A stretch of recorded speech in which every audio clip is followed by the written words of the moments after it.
Welcome back to Insurance Talk Texas. I'm your host, Emma, and we are officially 1 month into 2026. If you thought the new year would bring a breather, the Texas insurance market had other plans. I'm here with my co-host, Mikey, and man, the headlines are moving fast this week.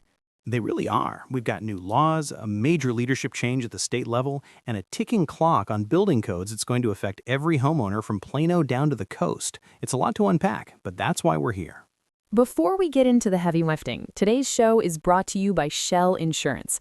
They've been protecting Texans for generations, literally through every major storm and law change since the early 1900s. If your renewal notice gave you a heart attack this month, give them a call at 972-423-4546. They are the local experts you can actually talk to. And you're going to want to talk to them because the big one just hit. I'm talking about House Bill 4178.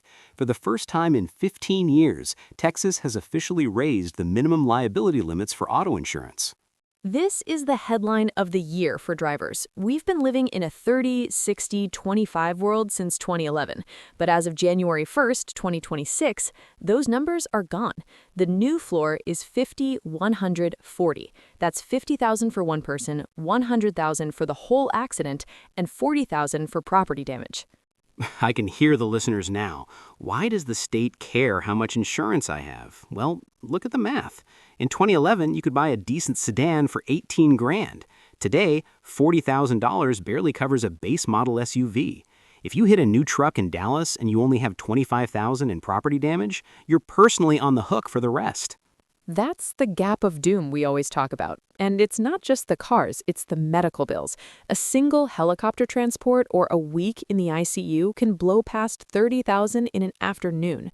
HB 4178 is trying to keep Texans from losing their homes over a single car wreck. But there's a leadership vacuum right as this is happening.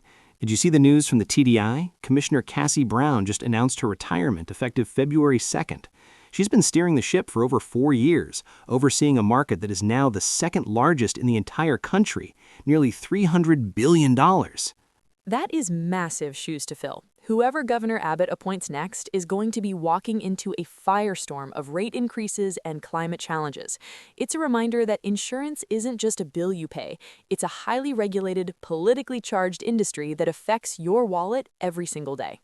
Speaking of things that affect your wallet, let's look ahead to March 1st. This is the one nobody is talking about yet, but they should be.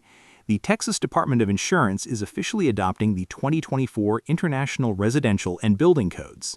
Now, for the non-contractors listening, why should they care about building codes?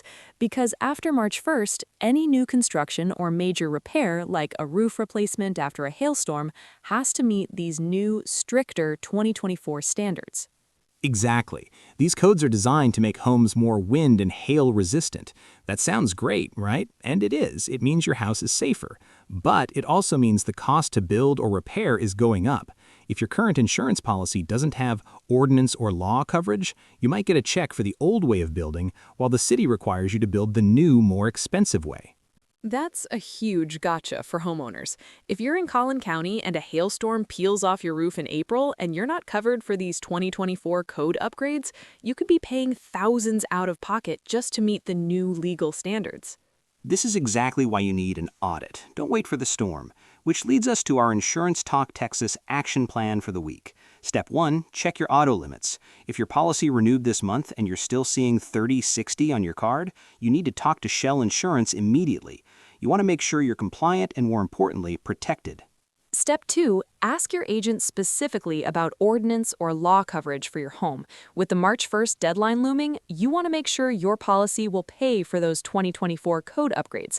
If you don't have that endorsement, you're essentially self-insuring the difference. Step 3, look at your credit score. There's a new bill, Senate Bill 1644, that took effect this month. It requires insurance companies to refresh your credit-based insurance score every 3 years. If your credit has improved since you first bought your policy, you might be eligible for a significant rate drop. But the insurance company isn't always going to volunteer that. You have to ask. That's such a great point. Insurance is one of those things where loyalty can sometimes cost you money if you don't have an agent who's shopping around for you. That's the value of an independent agency like Schell Insurance.